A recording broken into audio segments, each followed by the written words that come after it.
আসসালামু আলাইকুম বন্ধুরা, সকলে কেমন আছো? আজকে তোমাদের জন্য খুবই গুরুত্বপূর্ণ একটি ভিডিও আনলাম। তো আজকের ভিডিওটা হচ্ছে মান নির্ণয়ের এমসিকিউগুলো তোমরা ক্যালকুলেটরের সাহায্যে পরীক্ষার হলে 10 সেকেন্ডের মধ্যে খুব দ্রুত কিভাবে করে দেবা সেটাই দেখিয়ে দিব।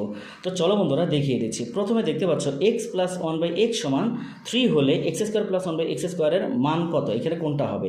তাহলে আমরা খুব দ্রুত কিভাবে করব, দেখো প্রথমে আমার মানে এক্স আছে, তাই আমি কি করব, আলফা লিখে এখানে ফার্স্ট ব্রেকেটটাতে ক্লিক দেবো, তখন কিন্তু চলে আসবে আমার এক্স।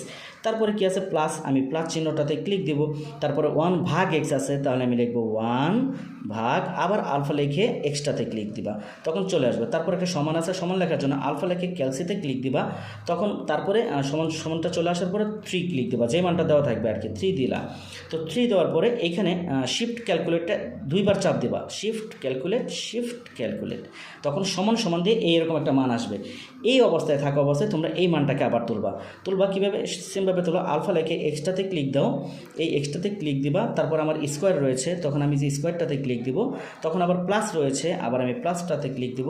1/x স্কোয়ার রয়েছে, এখানে আমি কী করব, একটু ব্রেকেট দিয়ে, মানে 1/x রয়েছে তো এক্স স্কোয়ার, তখন আমি কী করব, এই ব্রেকেট দিয়া লিখব 1, তারপরে ভাগ এক্স স্কোয়ার এলো ভাগ, আবার আলফা লিখে এক্সটাতে ক্লিক, তারপরে হলো কি স্কোয়ার, আবার ব্রেকেট দিয়ে আটকিয়ে দিয়ে আমি এখানে সমান ক্লিক দেবো। এইতে দেখো কত আসছে বন্ধুরা, 7। তাহলে কিন্তু আমার মানটা চলে আসলো, এটাই কাঙ্ক্ষিত অ্যান্সার। আশা করছি তোমরা বুঝতে পারছো।